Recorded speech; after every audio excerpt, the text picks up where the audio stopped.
Bitcoin peut-il rester stable même quand le marché semble paralysé par la peur? Ces derniers jours, le prix de Bitcoin s'est stabilisé autour de 66 000 dollars après une période de forte volatilité. Malgré un climat risk-off sur les marchés financiers, le cours ne s'est ni effondré ni envolé brutalement. Ce type de phase est souvent mal interprété. Lorsque les marchés deviennent prudents, les investisseurs réduisent leur exposition aux actifs jugés risqués. Les tensions géopolitiques, les incertitudes économiques et les décisions des banques centrales renforcent cette prudence.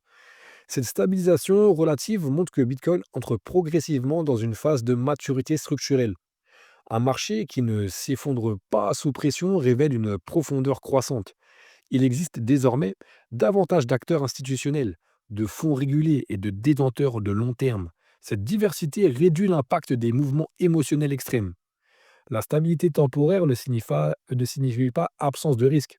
Elle reflète un équilibre entre des vendeurs et des acheteurs. Dans un contexte incertain, beaucoup choisissent d'attendre.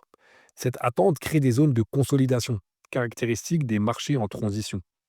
Cela soulève une question plus profonde. Voulons-nous que Bitcoin soit constamment spectaculaire ou alors devienne progressivement plus solide? Un actif monétaire qui aspire à devenir une réserve de la valeur mondiale ne peut pas fonctionner uniquement par des cycles d'euphorie et des cycles de panique.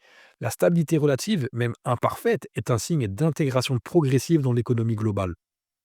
À court terme, le marché hésite, mais le réseau continue de produire un bloc environ toutes les 10 minutes, indépendamment du bruit ambiant sur les marchés. La volatilité attire l'attention, mais c'est la résilience qui construit la crédibilité.